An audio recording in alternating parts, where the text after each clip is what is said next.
अस्सलाम वालेकुम, मैं हूं जावेद भागेट और आप देख रहे हैं प्रोग्राम तफ्तीश। नाजरीन, मैंने इससे कबल भी इस्लामाबाद कोऑपरेटिव हाउसिंग सोसाइटी के हवाले से आपसे गुफ्तगू की, आपसे कुछ बातें मैंने आपसे शेयर की और कुछ जो हमारे मेंबरान हैं उनकी गुफ्तगू भी आपको सुनाई। तो आज भी एक गुफ्तगू है, पहले वो सुनिए, उसके बाद मज़ीद बात करते हैं। अस्सलाम वालेकुम। अपोजिशन ICHS के तमाम मेंबरान और डीलर हजरात को पेश की इत्तला दे रहा है कि ICHS सोसाइटी इस वक्त अपनी तारीख के इंतहाई गैर मामूली सूरत हाल से दुचार है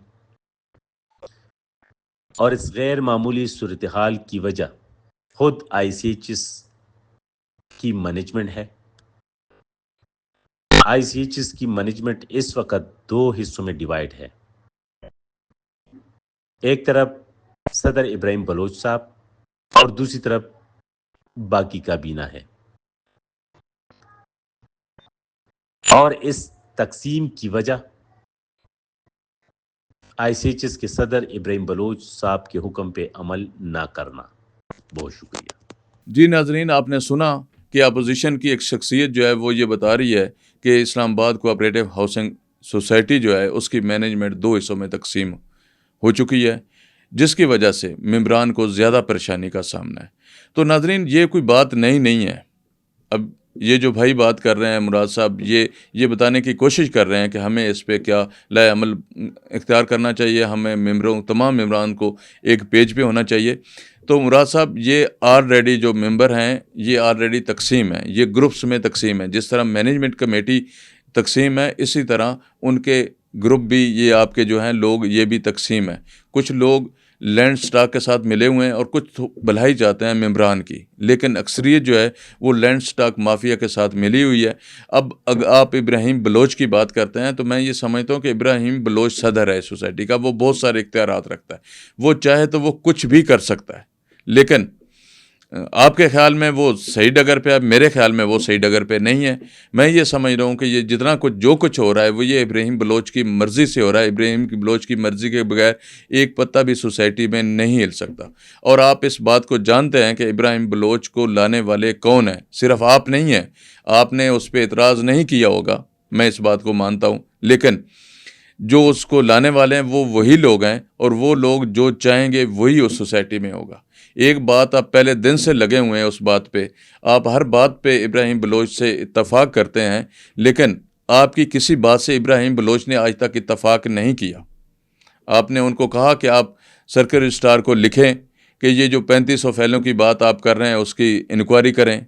वो खुद भी इंक्वायरी कर सकता है, वो खुद भी इंक्वायरी इनिशिएट कर सकता है, वो अपनी रिपोर्ट बना के सर्कल रजिस्ट्रार को भेज सकता है, रजिस्ट्रार को भेज सकता है। आपने कहा कि ऑफ़िस के हवाले से कि ऑफ़िस ऐसा मैनेज करें जहाँ पे ज़्यादा बर्डन सोसाइटी पर ना पड़े, लेकिन वो अपने तौर पे भी ये कर सकता है। इसके लिए उनसे किसी की परमिशन की ज़रूरत नहीं है, लेकिन वो नहीं करेगा क्योंकि वो लैंड स्टॉक को जो है प्रमोट करना चाहता है, लैंड स्टॉक की बात मानना चाहता है, तो उन्हीं के ऑफिस में बैठ के वो ये काम करेगा।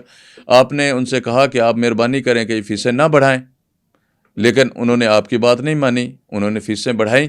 आप अगरचे उससे मुतमिन होंगे, लेकिन मैं ये बात आपको बताना चाह रहा हूँ कि इस वक्त जो सदर सोसाइटी हैं इब्राहिम बलोच, उनके पास बहुत सारे इख्तियारात हैं, वो जो चाहें कर सकते हैं। लेकिन वो क्यों चाहेंगे, उनको नवाजने वाले भी उधर ही हैं। उन्होंने अपने नवाजने वालों को देखना है या मेंबरान को देखना है। मैं पहले दिन से एक बात कर रहा हूँ कि जहाँ पे उस वक़्त तक कोई सिस्टम सीधा नहीं हो सकता जब तक आपकी मैनेजमेंट कमेटी से डीलर निकलें। अगर डीलरों के कारिंदे, डीलरों के बिहाफ पे बनी हुई मैनेजमेंट कमेटी डीलरों की बात नहीं मानेंगी तो एक मिनट में उस कमेटी को वो ख़त्म कर देंगे। आप मेंबर्स की तरफ जाएं, आप जो एंड यूज़र है उसकी तरफ जाएं जिनको ज़रूरत है। इन्होंने कारोबार करना है, डीलरों ने, ठीक है कारोबार करें, लेकिन जो मेंबर सोसाइटी हैं, जो एंड यूज़र हैं, उनका भी तो ख्याल करें।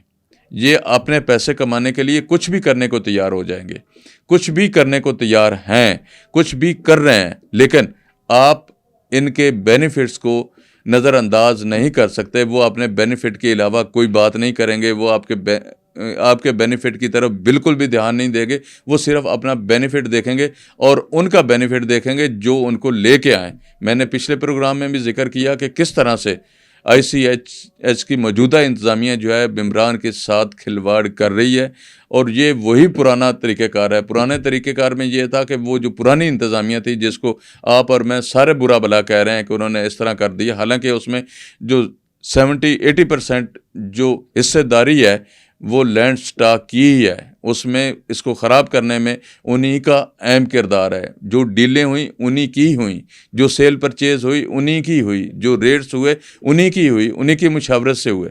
وہ یہ لینڈ سٹاک والے سمجھتے تھے کہ ہم ہی پیسے دیتے ہیں سوسائٹی والوں کو۔ وہ کہاں گئی کہانیاں جو آپ نے شروع کی تھیں کہ جو فائل رکھتا ہے بندہ، اس سے ہم پوچھیں گے کہ اس فائل کے پیسے سوسائٹی کو گئے یا نہیں گئے، وہ تو بات اب دب گئی۔ اب جتنی فائلیں ایشو ہوئی ہیں وہ انگیس لینڈ ہوئی ہیں۔ جب انگیس لینڈ ہوئی ہیں تو سوسائٹی میں پیسے کہاں سے جمع ہوں گے؟ آپ کو پتہ ہے کہ ہر فائل کے پیچھے یہ سٹیمپ لگی ہوئی ہے۔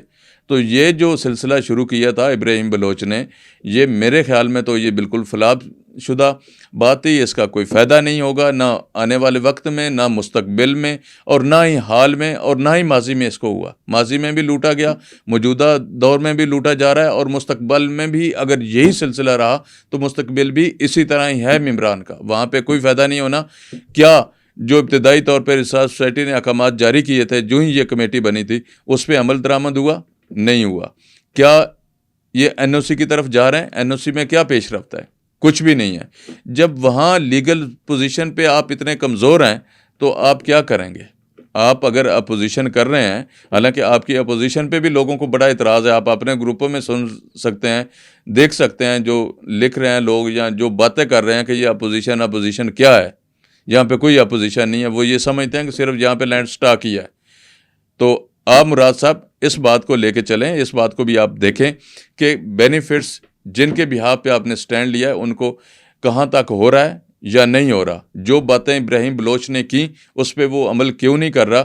آپ یہ سمجھتے ہیں کہ وہ الگ دھڑا بن گیا، وہ الگ دھڑا نہیں ہے۔ میرے خیال میں سب کچھ ایک ہی پیج پہ ہے، ایک ہی جگہ پہ ہے، اور سب آپس میں ملے ہوئے ہیں۔ تو انشاءاللہ تعالی مزید اگلی انفارمیشن کے لیے جب میں آپ سے بات کروں گا تو اس سے زیادہ انفارمیشن آپ سے شیئر کروں گا، آپ کو بتاؤں گا کہ حقیقت اس میں کیا ہے۔ ابراہیم بلوچ نے آج تک جتنے دن سے اس نے انچارج سنبھالا ہے، اس نے کیا کیا ہے، انشاءاللہ میں بھی آپ کے سامنے رکھوں گا۔ بات سے تو آپ کو بھی پتہ ہے کہ چیزیں کس طرح سے چل رہی ہیں، لیکن مزید انفارمیشن میں بھی آپ سے شیئر کروں گا اپنے پروگرام کے ذریعے۔ اس وقت تک کے لیے اجازت، اللہ حافظ۔